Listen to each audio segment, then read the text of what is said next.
అందరికీ నమస్కారము. నీ ప్రేమ కోసం 15వ భాగము. రుద్ర జాడ ఎక్కడ తెలియలేదు. అతని జాడ లేక, అతన్ని మర్చిపోలేక, అతని కోసం ఎక్కడ వెతకాలో అర్థం కాక, అతని జ్ఞాపకాలతో కాలం గడిపేస్తున్నా. నాకు ఇప్పుడు ఎవరితోనో పెళ్ళంటే ఇంత సడన్‌గా నాకు పెళ్లి ఫిక్స్ చేయడం ఏంటి? ఎందుకు స్వామీ నాకే ఇలా జరుగుతుంది? నేనేం పాపం చేశానని నాకీ శిక్ష? ఎక్కడున్నావు రుద్ర? ఏమైపోయావురా? నా బాధ నీకు ఎలా చెప్పను? నాకు ఈ పెళ్లి చేసుకోవటం ఇష్టం లేదు. నాకు నువ్వు కావాలిరా. నీతో పెళ్లి కావాలి. నీతో జీవితాంతం హ్యాపీగా ఉండటం కావాలి. ఒక్కసారి నా దరికి చేరు ప్రియా. నీ ఎడబాటే నేను తట్టుకోలేకపోతున్నా. అలాంటిది ఇప్పుడు నీకు శాశ్వతంగా దూరమయ్యే పరిస్థితి ఎదురవుతుంది. నా వల్ల కావటం లేదురా. నువ్వు లేని జీవితాన్ని నేను ఊహించుకోలేను. నేను ఏం చెయ్యాలి ఇప్పుడు? నిన్ను ఎక్కడని వెతకాలి? ఈ పెళ్లి ఎలా ఆపగలను? వాళ్ళకి నేను ఏమని చెప్పగలను అంటూ పిచ్చిదానిలా నేలపైన పడి వెక్కి వెక్కి ఏడుస్తుంది సరియు. సరియు తన రూంలోకి వెళ్ళిపోయి రుద్రను తలుచుకొని ఈ పెళ్లిని ఎలా ఆపాలో అర్థం కాక, అలా రుద్రన్ గురించి ఏమని చెప్పాలో తెలియక, తన ప్రేమ తనకి దూరం అయిపోతుందని ఆలోచిస్తూ బోరున ఏడుస్తూ ఉంటుంది. తన మనసంతా చాలా భారంగా ఉంది. ఆ బాధను భరించటం తన వల్ల కావట్లేదు. తన జీవితంలోకి రుద్రకి కాకుండా వేరే వ్యక్తికి స్థానం ఇవ్వటానికి తన మనసు అస్సలు ఒప్పుకోవటం లేదు. కానీ ఇక్కడ రుద్ర తన భర్తగా వచ్చే అవకాశం లేకుండా పోయింది. ఎందుకంటే అతను కనిపించకుండా పోయి 2 సంవత్సరాలయ్యింది. ఇక ముందు అయినా అతను కనిపిస్తాడు అన్న నమ్మకం లేదు. అతని గురించి ఏ చిన్న ఇన్ఫర్మేషన్ దొరికినా గానీ సరియు గట్టిగా తన ఫ్యామిలీ వాళ్ళతో తన ప్రేమ గురించి చెప్పి ఏదో ఒక విధంగా ఈ పెళ్లి సంబంధాన్ని ఇంతటితో ఆపేసేది. కానీ ఆమెకు ఆ ఛాన్స్ లేదు ఇప్పుడు. ఊళ్ళో ఎంత వెతికినా కూడా రుద్ర గురించి చిన్న క్లూ కూడా దొరకలేదు. శాండీ అయినా కనిపిస్తాడనుకుంటే రుద్రతో పాటు శాండీ కూడా కనిపించకుండా పోయాడు. ఆ రోజు నుండి ఎంత ప్రయత్నించినా వాళ్ళిద్దరికీ జాడ కనిపెట్టలేకపోయింది సరియు. ఇన్ని రోజులు ఏదో ఒక రోజు తన రుద్ర బేబీ తనకు ఎదురుపడతాడా? తన ప్రేమను విషయం చెప్పి తనని ఒప్పించి పెళ్లి చేసుకోలేకపోతానా అని పిచ్చిదానిలా ఎంతో ఆశగా ఎదురు చూసింది. బట్ ఇప్పుడు ఆమె ఆశలు అన్నీ అడియాసలు అయిపోయాయి. ఇంట్లో వాళ్ళు తనకి మ్యాచ్ ఫిక్స్ చేసేశారు. ఆ అబ్బాయి అందరికీ చాలా బాగా నచ్చేశాడు. అన్నిట్లోనూ ఆ అబ్బాయి తనకు మించినవాడు అని అమ్మానాన్న మాటల్లోనే అర్థమైంది సరియుకి. పైగా సంబంధం చూసింది, అన్నీ ఓకే చేసింది అమ్మ, తాతయ్యలు. అంటే వాళ్ళకి ఆ అబ్బాయి వాళ్ళ ఫ్యామిలీ చాలా బాగా నచ్చుంటారు. అందుకే అమ్మా నాన్నలను ఇంత తొందరపెట్టి మరీ సంబంధం ఖాయం చేసేసి వాళ్ళకి మాట ఇచ్చేశారు. ఇప్పుడు నేను గాని ఈ సంబంధం వద్దు అని నాకు ఇప్పుడిప్పుడే పెళ్లి చేసుకోవాలన్న కానీ చెప్తే ఆ అమ్మా నాన్నల కంటే కూడా ఎప్పటినుండో నా పెళ్లి చూడాలని, నేను నా భర్త పిల్లలతో హ్యాపీగా జీవించాలని ఎన్నో ఆశలతో ఉన్న ఎదురు చూస్తున్న అమ్మమ్మ, తాతయ్యలు చాలా బాధపడతారు గనుక నేను ఈ పెళ్లి ఇష్టం లేదు అని చెప్పలేను. అలా చెప్పి ఎన్నో ఆశలతో ఎంతో ఆనందంగా ఉన్న నా వాళ్ళ బాధకి నేను కారణం అవ్వలేను. సో ఇప్పుడు నేను ఏ చిన్న గందరగోళం చేసినా అందరి హ్యాపీనెస్‌ని పాడు చేసినట్టే. నో, నేను అలా చెయ్యలేను.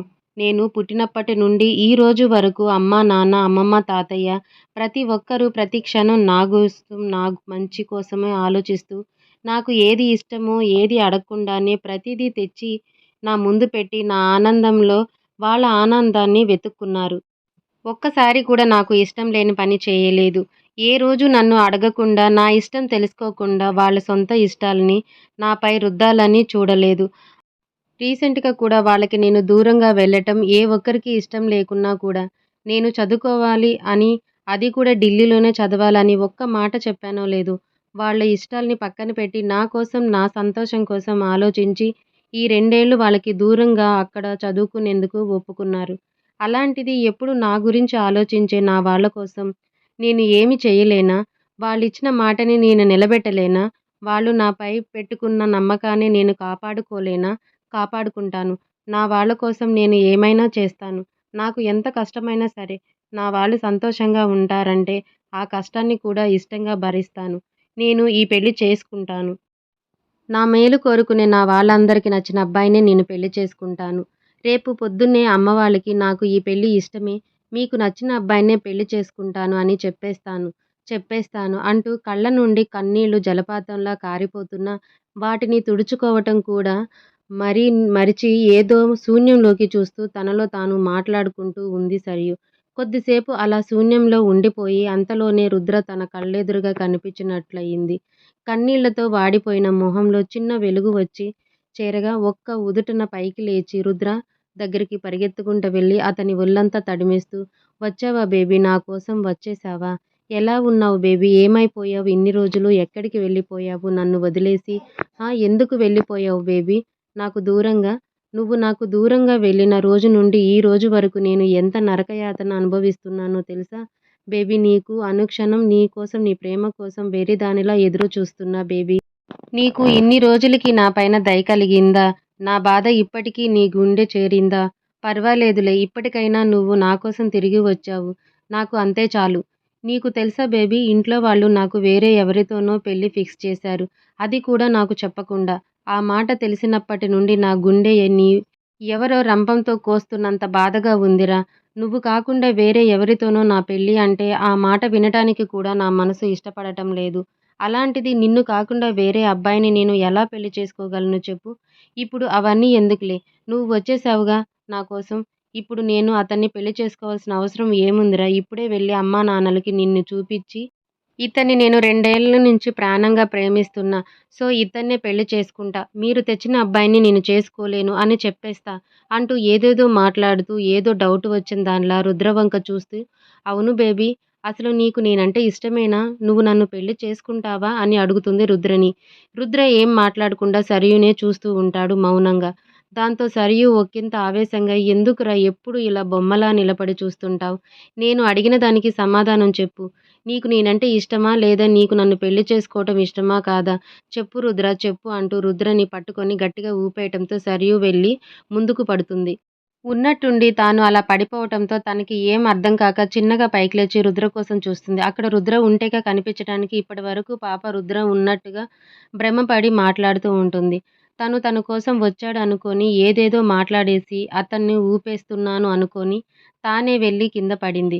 రుద్ర కోసం రూమంతా వెతుకుతుంది. ఎక్కడ తాను కనిపించకపోయేసరికి కళ్ళల్లో నీళ్లు సుడులు తిరగగా, రుద్ర రుద్ర రుద్ర, ఎక్కడున్నావు రుద్ర? ఇంతలోనే మళ్ళీ ఎక్కడికి వెళ్ళిపోయావు? మళ్ళీ నన్ను వదిలేసి వెళ్ళిపోయావా? ఎందుకు రుద్ర? ఎప్పుడు ఇలా కలలా కనిపించి నన్ను భ్రమపెట్టి మాయమైపోతున్నావు? ఎందుకు నన్ను ఇలా పిచ్చిదానిలా చేస్తున్నావు? ఎందుకు ఎందుకు రుద్ర చెప్పు, ఎందుకిలా కనిపించి దూరం అవుతున్నావంటూ మోకాళ్ళ మీద మీద కూర్చొని 2 చేతుల్లో మొహాన్ని దాచుకొని ఏడుపు బయటకు వినిపించకుండా మౌనంగా రోదిస్తుంది. అలా ఏడుస్తూ ఏడుస్తూ ఎప్పటికో తెల్లవారుజామున నిద్రలోకి జారుకుంది సరియు. ఏంటోమా మీరు, ఎవరైనా తల్లిదండ్రులు వాళ్ళ కొడుకు ఒక అమ్మాయిని ఇష్టపడ్డాను అని చెప్తే ఇష్టం లేదు, పాడు లేదు, అలాంటివి అన్నీ వదిలేసి మేము చూయించిన అమ్మాయిని పెళ్లి చేసుకో అని చెప్తారు. కానీ మీరేమో నేను సరియును ఎక్కడో పెళ్లిలో చూసి ఇష్టపడ్డానని ఒక్క మాట చెప్పగానే నా కోసం, నా ఇష్టం కోసం తాను ఎలా ఉంటుంది, ఏం చేస్తుంది, తన కులమేంటి, గోత్రం ఏంటి, డబ్బున్న వాళ్ళ, పేదవాళ్ళ, తను మంచిదా, చెడ్డదా, ఇలా ఏమీ తెలుసుకోకుండానే నీ ఇష్టమే మా ఇష్టం అంటూ ఆ రోజు నుండి ఆ అమ్మాయినే మీ కోడలుగా ఫిక్స్ అయిపోయి, నాకంటే మీరే తనని ఎక్కువగా ఇష్టపడుతూ, తనని ఇంటికి కోడలుగా తెచ్చుకోవటానికి ఇంతలా ఆశపడుతున్నారు. అందరి పిల్లలకి మీలాంటి అర్థం చేసుకునే తల్లిదండ్రులు ఉంటే ప్రేమ కోసం ప్రాణాలు బలి తీసుకునే అవసరం కొంతమందికైనా వచ్చుండేది కాదేమో. ఐఎమ్ సో లక్కీ మీలాంటి పేరెంట్స్ నాకు దొరికారు. I love you so much అంటూ ఎంతో ప్రేమగా చెప్తాడు. ప్రతాప్ మాటలకు తన పేరెంట్స్ చిన్నగా నవ్వుతూ, ఏ పేరెంట్స్ కూడా పిల్లల చావును కోరుకోరు నాన్న. నీలా అందరూ మెచ్యూరిటీగా థింక్ చేసిన పెర్టిక్యులర్‌గా ఏజ్ వచ్చాక తన బాధ్యతలను తను సక్రమంగా నెరవేరుస్తూ, తనకంటూ సమాజంలో ఒక గొప్ప స్థానాన్ని ఏర్పరచుకొని, తనకి నచ్చిన అమ్మాయిని ఇష్టపడి పెళ్లి చేయమంటే ఏ తల్లిదండ్రులు కాదంటారు చెప్పు? కానీ ఈ రోజుల్లో పిల్లలు నీలా ఆలోచించట్లేదు కదా నాన్న. స్కూల్ డేస్ నుంచి, కాలేజ్ డేస్ నుండే తన కాళ్ళ మీద తాను నిలబడే పొజిషన్‌కి రాకముందే, తనకంటూ ఏ చిన్న ఆధారం లేకముందే ప్రేమ, గీమ అంటూ అమ్మాయిల వెంట పడుతూ, ఏదో వయసు ప్రభావం వల్ల కలిగిన అట్రాక్షన్‌ని ప్రేమ అని ఫీల్ అయిపోయి, చదువు పూర్తి కాకముందే పెళ్లిళ్లు చేయమంటే ఎలా ఒప్పుకుంటారు తల్లిదండ్రులు?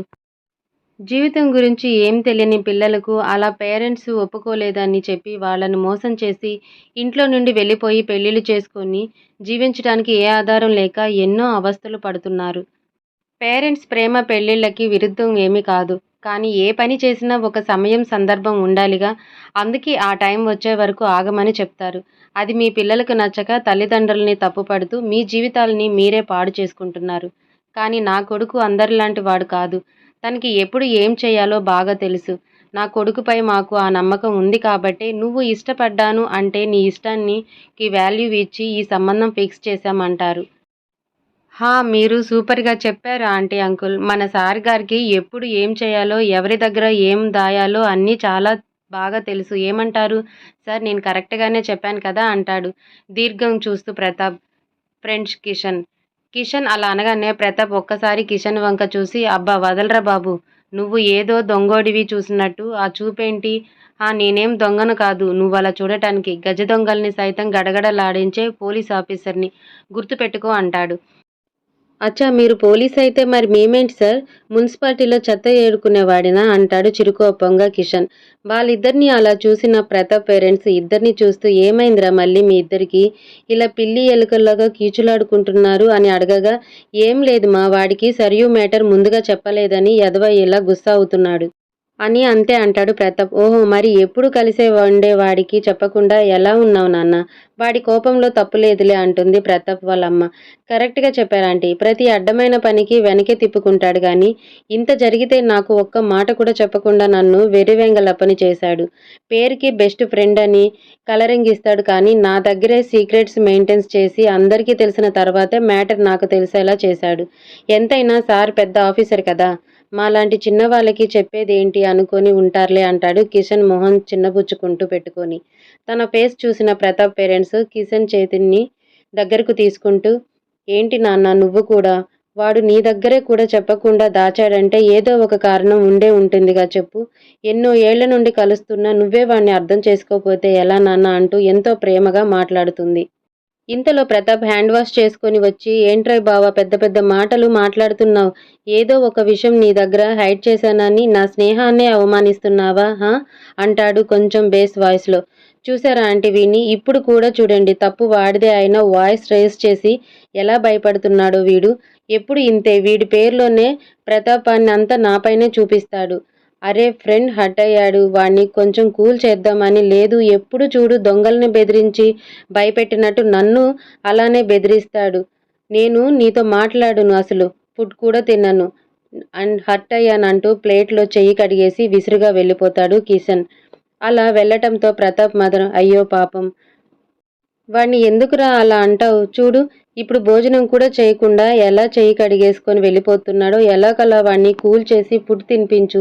మీ ఇద్దరికీ ఇది మామూలేగా అసలు వాడు ఆకలికి ఉండలేడు అంటుంది.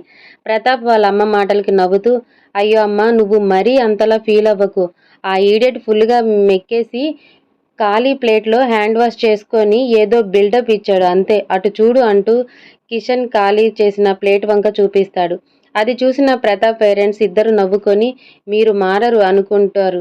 సరే అమ్మా నేనెళ్ళి వాడి సంగతేంటో చూస్తాను గానీ మీరు తినండి గుడ్ నైట్ అంటూ అక్కడి నుండి వెళ్తాడు. వాళ్ళు కూడా ఓకే నాన్న గుడ్ నైట్ అంటూ తింటూ ఉంటారు. అక్కడే ఒక పక్కగా ఉండి ప్రతాప్ మాట విన్న కిషన్ మాత్రం అబ్బా చూసేశాడు. వెధవ వీడి చూపు దాటి ఏదీ చేయలేము. ఎక్స్‌రే కళ్ళు కదా అనుకుంటూ ఉంటాడు. అంతేగా వాళ్ళని నమ్మించినంత ఈజీ అనుకున్నావా బాబూ నన్ను నమ్మించటం? నా దగ్గర నీ ఓవర్ యాక్షన్‌లా ఇక్కడ ఉంది. ఎవరనుకున్నావ్? అని ఏదో అనబోతూ ఉండగా కిషన్ మధ్యలో అడ్డుపడుతూ తెలుసు sir. The great police officer అని ఏదో చెప్పేలోపు తనకి కాల్ వస్తుంది. దాంతో ఆ టాపిక్ వదిలేసి కాల్ లిఫ్ట్ చేసి మాట్లాడి పెట్టేశాక రేయ్! ఆ ఫైల్ ఎక్కడ ఉంది? దాన్ని తెమ్మని కమిషనర్ గారు చెప్పారు కదా! దానికోసం కానిస్టేబుల్‌ని పంపించాడంట. అతను కిందే ఉన్నాడంట. కాల్ చేశాడు ఇప్పుడు అని కిషన్ చెప్పటంతో రూమ్‌లో లాకర్‌లో ఉంది అని చెప్తాడు ప్రతాప్. ఓకే అంటూ కిషన్ వెళ్లి ఆ ఫైల్ తీసుకొని కిందకు వెళ్తూ నేనెళ్ళి ఇచ్చేసి ఫైల్ గురించి అతనికి చెప్పేసి వస్తా అని చెప్తాడు ప్రతాప్‌కి. ఓకేరా నేనెళ్ళి పడుకుంటా నువ్వు వచ్చేయ్ అంటూ తను బెడ్‌రూమ్‌లోకి వెళ్తాడు. కిషన్ కిందకి వెళ్లి గేట్ దగ్గర ఉన్న కానిస్టేబుల్‌కి ఆ ఫైలు ఇచ్చేసి ఏదో కొద్దిసేపు మాట్లాడి రూమ్‌లోకి వచ్చేసరికి ప్రతాప్ బెడ్ మీద కూర్చొని కొంచెం టెన్షన్‌గా ఫోన్ వంక పదే పదే చూస్తూ ఉంటాడు. అది గమనించిన కిషన్ ఏంటి సార్ ఎప్పుడూ లేనిది కొత్తగా టెన్షన్‌గా కనిపిస్తున్నారు. పైగా ఫోన్ వంక అన్ని సార్లు చూస్తున్నారు. ఏదైనా కేసుకు సంబంధించిన ఇంపార్టెంట్ కాల్ ఆర్ మెయిల్స్ రావాలా ఏంటి అంటాడు డౌట్‌గా. మళ్ళీ తానే మాట్లాడుతూ కేస్ గురించైతే నువ్వు ఎప్పుడూ టెన్షన్ పడవు కదా! ఇదేంటి కొత్తగా నువ్వు వెయిట్ చేసేది ఇంకోలా ఉంది. ఏంటి సార్ విషయం అంటాడు రాగం తీస్తూ. అదేం లేదురా ఆంటీ అంకులు సర్యూకి ఇప్పటికి మ్యాటర్ చెప్పేసే ఉంటారు. అంతేకాక నా ఫోటో కూడా ఇచ్చి ఉంటారు కదా. సరియు నా ఫోటో చూసుంటే దాని వెనుకున్న నా నంబర్‌కి కూడా చూసుంటుందిగా.